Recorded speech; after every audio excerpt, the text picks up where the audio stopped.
today on This Week in History, we want to take a trip down memory lane. Yes. Now, have you ever wondered at the origin of shoes? Did you know that they weren't always left and right fit shoes? No. Well, we are about to find out more. All right. In history, we're taking a trip down memory lane to figure out the history of shoes. Now, it's hard to imagine what life was like when shoes weren't discovered yet. Everything started because of a real and practical need to protect the feet from outside effects.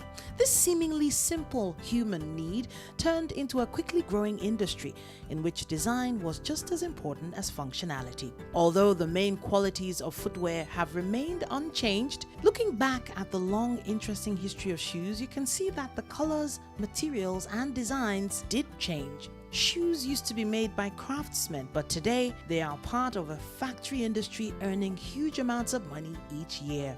From archaeological and paleological evidence, experts hypothesize that shoes were invented around the Middle Paleolithic period.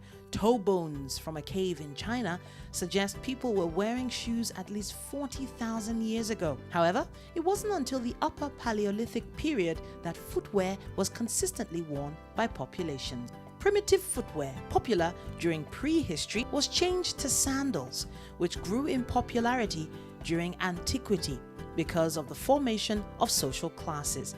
During the Middle Ages, which are characterized by humility and feudalism, the first footwear structures were formed and the heel was discovered and widely used. Peasants and non-noble townspeople wore heavy and dark leather boots with a heel. Meanwhile, the noble wore more fancy footwear, which often had a wooden heel. Prints, ornaments, and other decorative elements were worn only by the noble. The modern times changed the understanding of fashion and drastically altered the decades-long shoemaking traditions.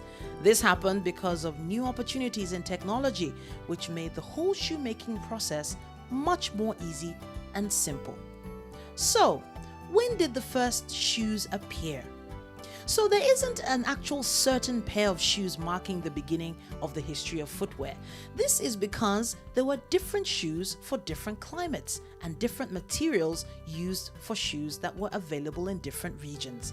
In northern regions, that's the north of the earth, that is, the footwear was made from thick leather and warmed up with fur and hay.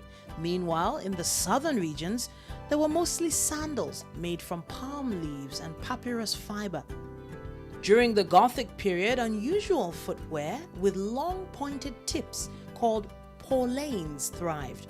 Sometimes the tips of these shoes were as long as half a meter. The length of the tip actually represented status.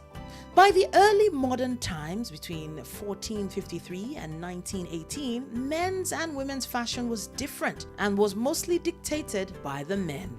The men were the first to wear shoes with heels.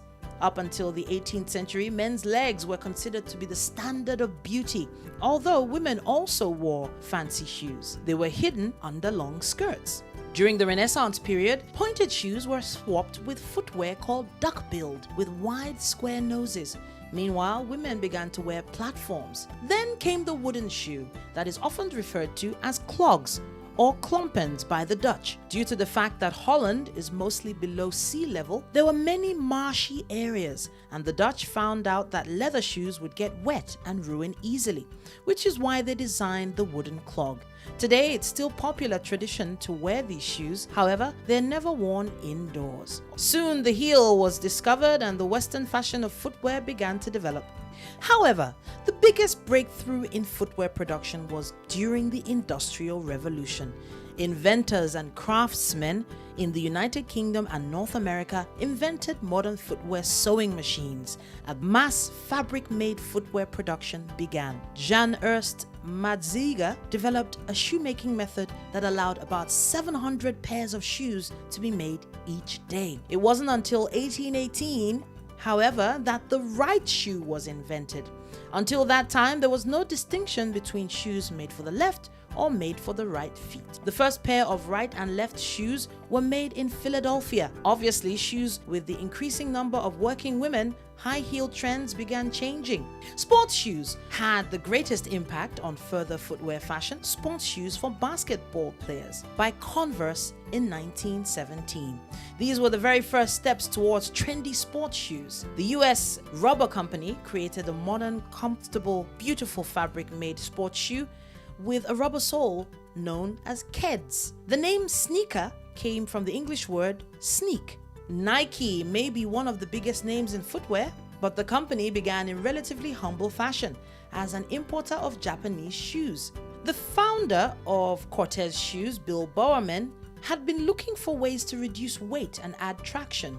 One morning, while making waffles, his wife came up with the idea of implementing a grooved bottom on the soles of his shoes.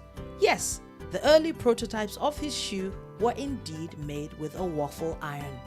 All in all, footwear have changed immensely over centuries, from humble moccasins and sandals to proud Oxfords and brogues. But one thing is for sure, we all need them and we all love to have them.